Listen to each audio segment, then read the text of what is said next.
தமிழகத்தின் நலன் வேண்டி தன்னைத்தானே வருத்திக் கொள்ளும் அண்ணாமலையை பாராட்ட மனமில்லாமல் அவர் செய்யும் நல்லவற்றை கட் செய்து காண்பிக்கும் சுவிட்ச் திமுக அரசின் கையில் உள்ளதாக இசையமைப்பாளர் கங்கை அமரன் குற்றம் சாட்டியுள்ளார்.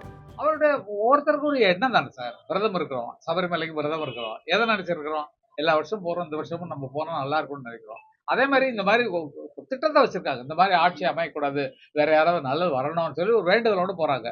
அது இந்த வருஷம் பண்ணணுமோ, அடுத்த வருஷம் பண்ணணுமோ, அதுக்கு அடுத்த வருஷம் பண்ணணும், அது நமக்கு தெரியாது, ரிசல்ட் தெரியாது. ஆனா ஒரு மனுஷனுக்கு, தனிப்பட்ட மனுஷனுக்கு அந்த மாதிரி எண்ணம் வருதுன்னு சொன்னா அது பரவாயில்லையா, இவர் அப்படிங்கிறத கைதட்டு தாழல. நீங்க நீங்க இது என்னதான் வீடியோல எடுத்தாலும் அதை கட் பண்ணி அவங்க கையில தான் சுவிட்ச் இருக்கு. எதை போடணும், எதை போடக்கூடாது, அதை எதுக்கு போட்டேன், அதை ரிமூவ் பண்ண அப்படின்னு சொல்ற சுவிட்ச் கூட அவங்கள்ட்ட தான் இருக்கு. இதுதான் விஷயம்.